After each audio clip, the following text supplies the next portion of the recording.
Ito guys, may bago tayong papisa. So bali sila din yung nag-produce ng champion natin nung nakaraang summer.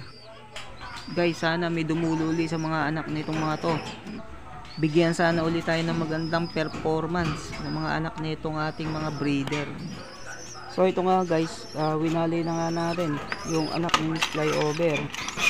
So subukan natin na ilipad dyan sa susunod mga kalapatids. Bali lock breed din sila kasi yung magulang nito ay mismo mag-nestmate.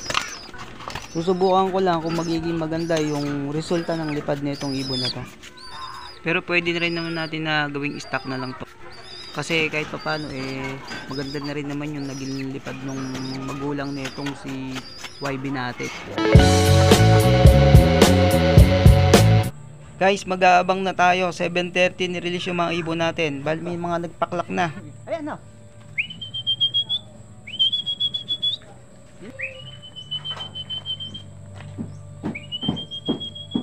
Flyover?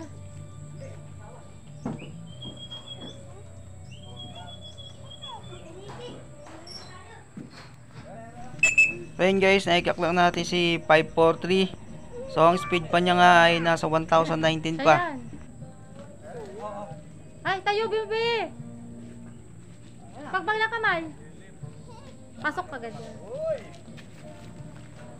Pasok.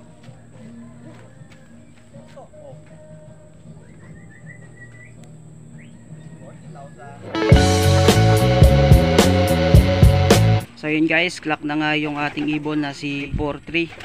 Ayan mga kalapatids, ang speed pa niya ay nasa 1019. So siya nga yung first dropper natin ngayon. Naka-entry siya ng grand pooling mga kalapatids. Bali first lap nga ngayon mga kalapatids ng grand pooling. Bali naka-entry din siya ng 3 laps ng sprint race. Pero yung last lap ng sprint race mga kalapatids sa September 8 pa.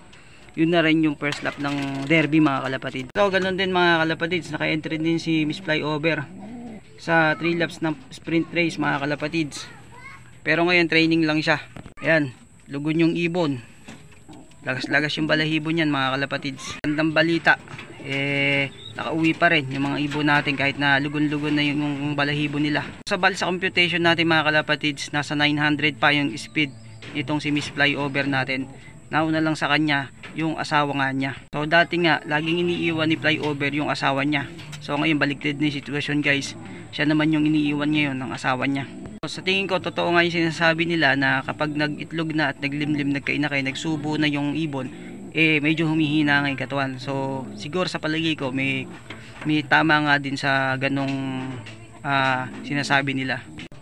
So yan, pakainin muna natin silang dalawa. Yan. Yan, kumain muna sila, tapos mamaya natin bibigyan sila ng pasalubong na tubig.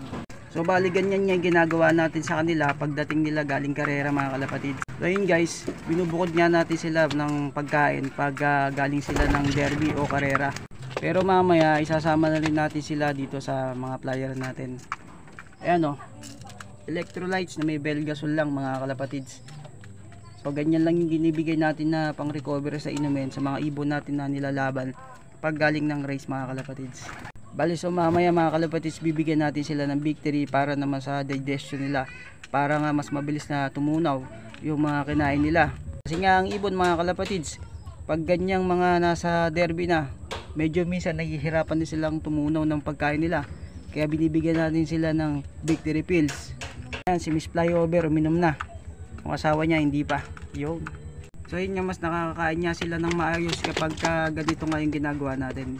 Hindi katulad dun sa sama-sama sila kumakain pag galing ng derby. Minsan hindi sila nakakain ng marami kasi nga naagawan agad sila.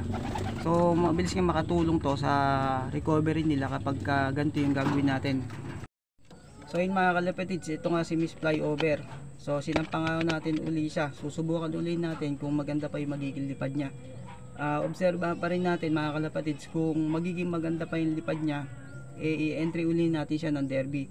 Pero kung hindi na, ipapas na natin siya mga kalapatids. Ayan, sa balahibo niya, kita sa balahibo niya. Ayan, maraming mga tumutubo ng mga bagong balahibo. So sabi nga nung iba, kahit sa mga manok na panabong, pagka ganito yung mga balahibo na tumutubo, masakit yung katawan.